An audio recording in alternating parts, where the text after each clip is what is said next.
So again, backtrack a little bit back to, I think it was around June. So one of the people who had joined the cohorts to take his business through that program was a guy called Chris Odongo. And so he was our student. He went through the program and, he's looking at the content. And like after a few months of going through the program, he would keep coming back to us and he's like, I like what you guys are doing. I've been running a business that's almost in a similar space. Would you guys consider that I join your team maybe as a complete minority shareholder? And I would be happy to come on board, and just, team up with you guys. So when Chris asked if he could join, it was a bit, David and I were at that stage where David is thinking of leaving. So we were not sure whether we could admit a third partner at that stage. We didn't even know how you go about doing such a process. And so I think we told Chris, wait, as we sort things out, maybe you can join later on or something of a sort. So he went through the program, finished it, continued giving us good feedback, saying, you guys are doing great stuff. I would love to join you if that works. So in December, when I had the conversation with David that, we are going separate ways, there was a no-brainer for me there. I had, bought David out, so I had accumulated shares. Chris didn't want 50%. He wanted, in fact, I think he wanted to start out at like 10%, and it has since grown. So I'm like, for me, it's a net gain. And let's see, let him come and we see how this works. So in fact, one of the things that happened is, and David decided he was leaving. So at some point when we both came to terms with it, I was just like, okay, cool. But what happened is that now, I think in my mind what happened is I felt, okay, now there's not two families to take care of, there's one. So maybe I can hack this if I just continue, because, the burden was less on both of us. And so even if, there was depressed business during that election year, it felt like now to take care of one, it would be okay. Yeah. And remember, my wife was working, so there was ways we could balance out things between the two of us. So, so David left. And then I became, something else happened mentally for me, where I'm like, if somebody who I've been best friends with can leave, then nothing is guaranteed in life. So I think I became a lot more carefree. I became a lot more open to failure after that experience. And that's why I was like, Chris, come, let's see if this thing can work out. If it doesn't, what the heck? This carefully planned one didn't work. So nothing is guaranteed in life. So since then, I've actually built an attitude of failing fast. Like since then, I became a guy of what needs to be done. Let's try it out, and if you look down the line, there are many decisions we've made since that were failures because of my first move. So the African tongue sometimes doesn't enable us to understand the word. Mm-hmm. Fast, F-A-S-T or F-I-R-S-T? Fast, F-A-S-T, fail fast. Fail fast. Yeah, like fail quickly, yeah. That's like if you try out something, fail quickly. Yeah. So that's why I was like, Chris, come, let's try this out, see if we can work together. Like I didn't even go through all the legal procedures and stuff. Like I wasn't very careful going forward after that. I was just like, what the heck? Because even by that time, I think the dark cloud was such that, even after David leaving, this thing can potentially completely fail. So let me just try what I can. If it works out well and good, if it doesn't, I'll dust my CV and go back to the corporate space. I've shut down a business. So it's an emotional thing. I've also separated with partners. Mm-hmm. Well, this thing we start together. Our kids are good friends. Yes. You know what I mean? Our best friends. We do holidays together. Yep. It's literally like a divorce. Yeah. It's and that dark period when you just shut down or when the person leaves is extremely difficult. Without God, me, I would not be here. Yeah. But out of that dark period is how CTA was born. But for me, my question then to you would be, because now you had clinical depression. That's different. I'm learning that depression isn't feeling the blues. Yeah. Medical condition. Yeah. That now also comes with this dark side of feeling the blues. Yes. So I'm not saying that you're out of it, but how did you be the fact that you're able to sit here today? Yeah. Take their lives in that period. Yes. Like it gets that dark. And so I remember during that entire period, I actually remember sitting with a friend who kind of prepared me for it, like earlier in the year, who's like, why don't you think of worst case scenario? Like, what's the worst that could happen, if you went in a direction where, say, David left or the business shut down? And I'd never thought about it up until then. And that's when I started to think about it. And then I actually started to get comfortable with the fact that it could happen. So I prepared myself and I'm like, if it happens, well and good. But I was actually seeking active help using like a psychiatrist. I got onto medication, therapy and that kind of stuff, which has been helpful up to date. And yeah, like, no, well, I would say almost 100% functional today, but there's always a risk that if I don't take care of the triggers that got me into that. So like that time, the trigger was the post-election violence, which then there was PTSD from, I think, watching people on TV getting hacked, and because those images were there at that time, and in newspapers, you're seeing, all sorts of gory things. So I think that kind of tipped me over. And from there now I had to like start from rock bottom and go through treatment and just rebuild. And also let me just add, I've just did my status and I'm like, entrepreneurship is not for the faint-hearted. Like I don't want to mince those words. When you're talking about anxiety, entrepreneurship, when you have employees, those are added kids. Yes, So and families. You think about, especially if you're a caring person, and you look like you're just a good guy. Good guys care. Yes. So you feel the burden of, I'm failing these people. Yeah. I promise them that I'll give them a salary. Like things, the landlord is calling me. Yeah. If he kicks me out, we don't have a place. We don't have business. We don't, it can be spiraling. So like every day can be anxiety. Yes, yeah. So and I don't know, like I usually feel like I am hardwired to money. So like for me, if I start getting anxious, it's because we are going to run out of money in like 2 or 3 months. Like I feel it. I am hardwired to how well the business is doing. So when we get into a situation where things are like really, really dark, then I'm feeling it physically. Even struggling now to deliver on assignments, struggling to handle customers. And then you kind of get into this downward spiral where you feel like you're letting everyone down. I'm letting my customers down. I'm letting my family down. Like there's just this whole thing around. So I had to actively seek help. Changed doctors a number of times. At Sandbox, do you have this? Yes, we do. We have a mental health consultant. And I'll tell you even later on, like we found out like maybe 30% of people we serve at some point, sometimes are even going through a mental health issue and don't know it. So yes.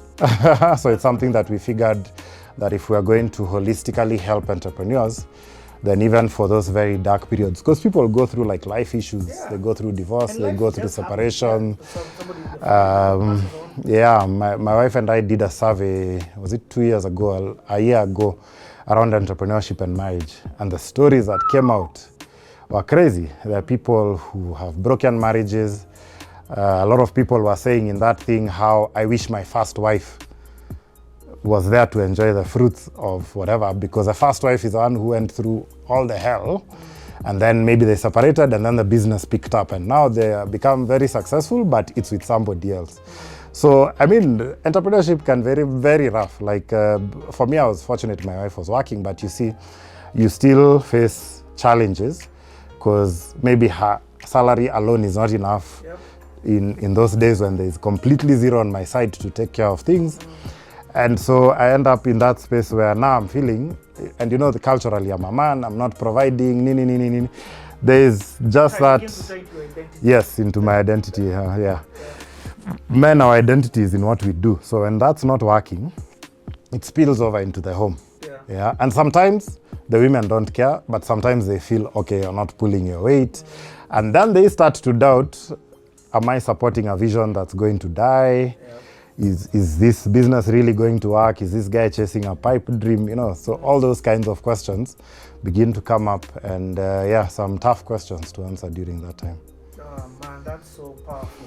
And I know as entrepreneurs you have the tendency sometimes to work, especially when you're the one who's engaging with the, I'll give an example of myself. I used to engage a lot with the clients. So when this client is late in paying, it's me. You get? Or so that means you're working from 5 in the morning to 10:30 Yes, at night. yeah, you're putting in extra work. You're not seeing your kids. Yep. Part of the reason as to even why I was like, nah, some things I have to give was just missing out on your children's growth because you're chasing this paper Yep. so that you can pay school fees. In fact, I remember one time, this was probably a bit later on when my son was in, there used to be a Jonathan Glug. And there's one time there was a sports day, and it's on that time when one of my big clients put an assignment, and I didn't have the courage to tell them no, because I need the money. And then when we are halfway through the assignment, because of course my wife has gone, she takes a photo of my son on the podium having won gold and sent it to me. And then I'm like, oh my God, I missed that. And from that day I swore, when I get a calendar of all the different events for my kids, I lock them in. If a client asks to do something on that day, I completely refuse, because after seeing that, you know, particular thing, and of course, you know, sometimes the wives tend to be very supportive because they're like, you're trying to build a business, so it's okay, you go, I understand. But they would have preferred if you came. So I'm like, I missed a great moment for my son because I was out with a client, and I'm like, after that, never again. Yeah. I did the same thing. I said, you'll never catch me before 8 a.m. because it's me who drops my kids. Yeah. Even if you're the president. Yeah. Like So I do the same. I drop them at school as well in the morning. Yeah. So, but it's so wonderful to hear that, because it's not that they can't catch the school bus, but I intentionally do it so that I can get to spend time with them. And I've not died. I'm still here. Yeah. The world finds ways of adjusting around your schedule with time. Yeah. Exactly. Yeah. Hey, thanks for sharing that, man. I feel like entrepreneurs don't have this conversation about mental health. Yeah, actually from experience, because we've dealt with hundreds, I've realized that it's actually quite rampant. A lot of people don't know that the challenges they're dealing with, their lack of energy, their inability to concentrate and all these sorts of things is actually a mental health issue, either because, you know, they've reached burnout, the stress has tipped them over and they've gotten to a place where they're depressed. And usually it's because you've put in so much and then it's not coming. You're not getting the direct feedback, especially monetarily, that the energy I've put in is coming back. And then in this country, there's another factor. You remember when we were struggling to like get the NITA, whatever, registration and stuff, there's something that can move very quickly in this country if you just bribe. But us guys had always had the principle, we are never going to do so, we'll do business with integrity.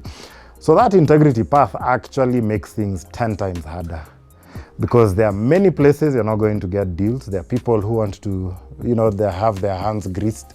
I'll tell some stories later of how, you know, we tried engaging with Gava and ended up in those scenarios where people are asking for kickbacks and stuff. And then you have to walk away from a deal.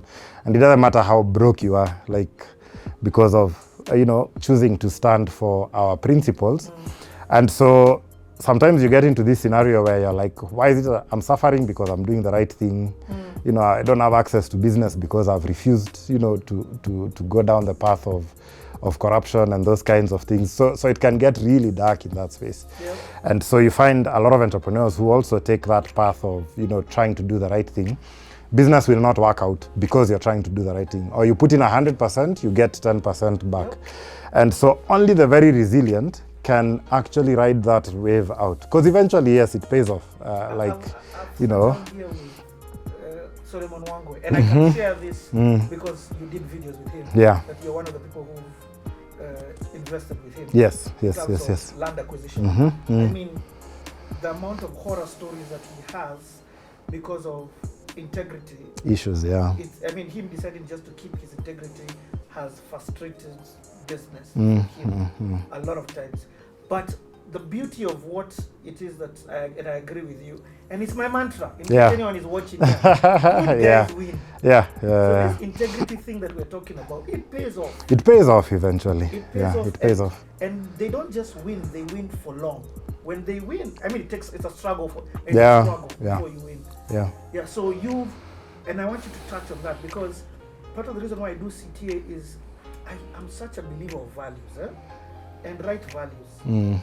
So I really love the fact that you've said here on camera that you've lost business because for you it's double bottom line. I'm not just after getting money. Yeah. Very important. Yeah. But the money has to be gotten the right way. Yeah, the right way. Yeah. Why as an entrepreneur have you decided to keep that so strong? Yeah.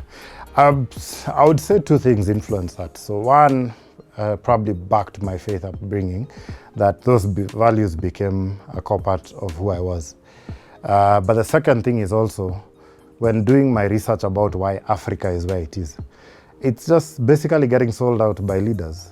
It's lack of integrity that causes institutions to fail. The reason hospitals don't have drugs is because there's a guy who takes them and sells them on the side to enrich himself.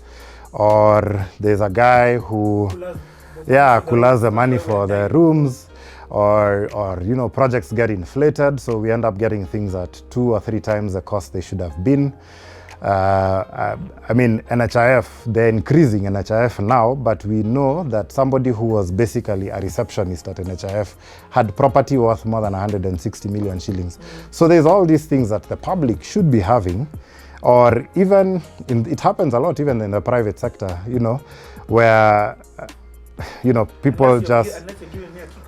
I'm not giving you whatever. So you find the wrong people or less competent people end up getting the jobs. And those who are really, really good at what they do don't get a chance, to feed into how society is growing in a big way. And so back to that story about why is Africa where it is, it's simply a question of values.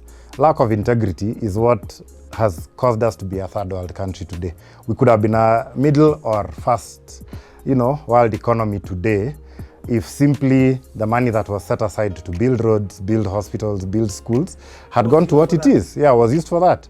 If we just had people, in fact, I'm like, if I was appointed president today, the basic thing I would do is just get competent people who are honest. And by those two things alone, you'd see this economy grow in leaps and bounds. Yep. Yeah, because the level of waste that is there in different parts of how government runs, different parts of how NGOs run, different parts of how corporates run. There's just so much waste, so much. So you find that theft. It's theft. Has the audacity to go on camera. Yeah, and say it's 2 billion.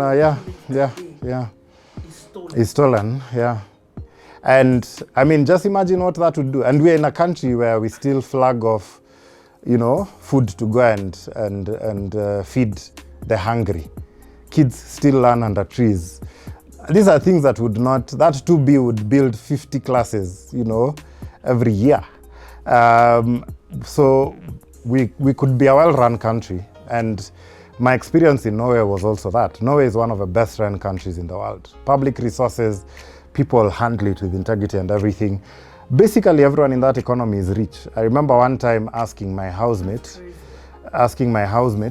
who can afford a car like this? There was a Range Rover Sport like in front of us. I'm like, who can afford a car like this in Norway? She's like, anyone. This is a middle class thing.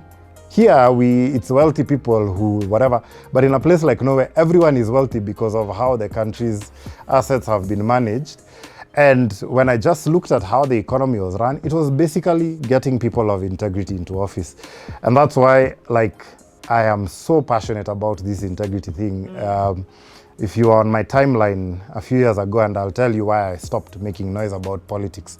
I used to get so angry at what politicians and public officials do, because you can simply tell if this guy in the Ministry of Housing or this guy in the Ministry of Health or this guy in the Ministry of, if they just did the right thing, we would be treating all cancer patients in this country. In here, would import the equipment, train doctors, would treat them on the basis of NHIF. It's just resources are looted and whatever. We put personal profit, ahead of public good. And that's why we end up having the kind of society that we do. And let me also add, just in case people may be pointing a finger just at government officials. The government official is just the one who won the race. Yeah. This thing sips down to... Because that's how I challenge every Kenyan, where I say, you're pointing your finger at that guy who's stealing billions, but you're the same guy who, when you're stopped, when you're in a hurry to go somewhere, you'll chomo 1,000 bob and give it to the cop so that he lets you go. It's the same behavior. It's just overlapping. It's someone who's overlapping, or it's the same behavior.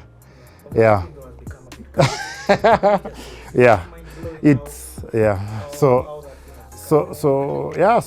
we need a whole national dialogue around this whole values thing, because the number of entrepreneurs I see getting depressed because they've given so much, they have done so much, they have literally done their best. They've sold their house, all their property, they've been auctioned, they've been simply because they can't get deals, straight up. The cost is huge. I had a friend who, when I have this conversation with, he told me a legal term, she's a judge, she's like tabula rasa. Tabula rasa means a complete reset of people's mindsets and everything.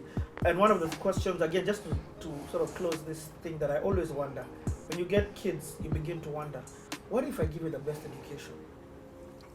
I unfortunately cannot say, and this now the first time where you begin to think about maybe going to live abroad. Because you're like, if I give my daughter or my son the best education that they can possibly get, and they pass, are you telling me that doesn't guarantee them a good job anymore? We have a lot of problems in this economy. Like that, we could have an entire CTA in terms of what's wrong. And I generally tend to think that we let our politicians and our public officials get away with too much. But that's because we also let it happen within the corporate space. We have people who steal, people who cut deals, people who own companies that are supplying the same institution which they are in charge of. So I say it's a society issue. We can't really point fingers and say it's just government or what. It happens in NGOs. People seated on the board are awarding themselves deals. That's why I'm like, we have to have an honest conversation, because I think we are the kind of country where we want, and this is where if we even go back to religion, I'm like, is religion just something we wear on our sleeves, or is it something that we actually act out on? Because I've also been in many religious settings where you have people who basically bribe to get jobs and they feel it's okay, because everyone is doing it. You'll even have people who will advise you to cut corners here to get cooked books here to be able to access funding or to skive taxes and these kinds of things. So it's something that has actually seeped right into our fabric of society. But I think from a national point of view, we are in denial that this is who we are, because we have this thing of Sunday, we dress well, go to church, there's an image thing. You sit on you're a deacon, you're an elder, you're a what. But in the back end, on Monday to Saturday, the things you're doing, you're the same one who works for Ministry of Roads, and you're the same one who's accepting kickbacks. You're the same one who's accepting, underhand dealings and what. So for us, righteousness is a virtue signaling thing. It's not something that we actually act out, because if we did that, society would be very different. I'm hopeful though. I'm hopeful when I hear people like you stories. That's part of the reason why I curate them, to let majority of the next generation know, even the now generation know, that there are other people who are doing this thing different. There are guys who are getting tenders the right way. There are guys who are doing business the right way. It's difficult, it's hard, but they're doing it. And beyond just the financial, the finances that they get, there's also a mental, internal peace that they have in accumulating their wealth. It's all nice to be wealthy, but you need bodyguards. You know what I mean? Or looking over your shoulder, having to change cars. There are people who couldn't even eat food in a restaurant. Imagine. Because they are afraid of who's poisoned them. We know him. So, but let me now, first of all, again, wonderful entrepreneurship conversation. I think it's very important to speak about integrities. I think it's very important to speak about the landscape that we are in and the corruption that happens within that landscape. I think it's also very important to speak about mental health, and I don't think they are separated. Yeah, conversations. Yeah. So 2012, things are going. Yeah. Your new partner is telling you lose 10%. Yeah. You're more feel like a free. Yeah. So Chris comes on board, and right off the bat, we were doing this program for entrepreneurs. After elections, things start to pick up again. So we get back on the recruiting. Was it complimentary to you? Did he? Yes. So what we lost in David was the whole technical aspect of being able to create content and whatever. But by the time I was leaving, a lot of it was also created. So Chris had a different strength in that he's a very operationally driven person. Oh, nice. And so very complimentary to me, because I'm your visionary strategist type. So I always need a number two who's very good at executing. So David was a great executor, but he was also more of a technical expert. But Chris, I think, was a lot more aggressive when it comes to the execution front. And I think he also came in like without any baggage of a business. And so we just like moved on and started building things and doing more cohorts and the like. And kind of after that election, the demand did come back. We had other entrepreneurs. I remember like the year after, we probably ended up like doing 4 cohorts of the different entrepreneurs. By this time, remember we had started out at charging people like 3K, then 5K. I think by this time we're doing around 7.5, 9.5 per month type of thing. The program had kind of evolved where we had added a coaching element. And before long we were just seeing that the people coming through the program would grow and grow and grow. And we would keep improving the content, improving it. The banks came back asking us to just train their people. So we started to do a lot of programs with people like NCBA. Your Barclays came back. So I would say there was like a recovery. And I remember, I think when Jubilee government came in, there was a lot of excitement around whether the economy was going to grow. There was a lot of promises from the Jubilee government and the like. So I guess of running off the bat of that excitement, the economy started going again. And then Wylde started to grow again. We started to make enough money to sustain the team that was there. Yeah. By this time we had quite a number of employees. I think at any given time 3 or 4. And are you still at this time Hurlingham? We are still still at Silverpool.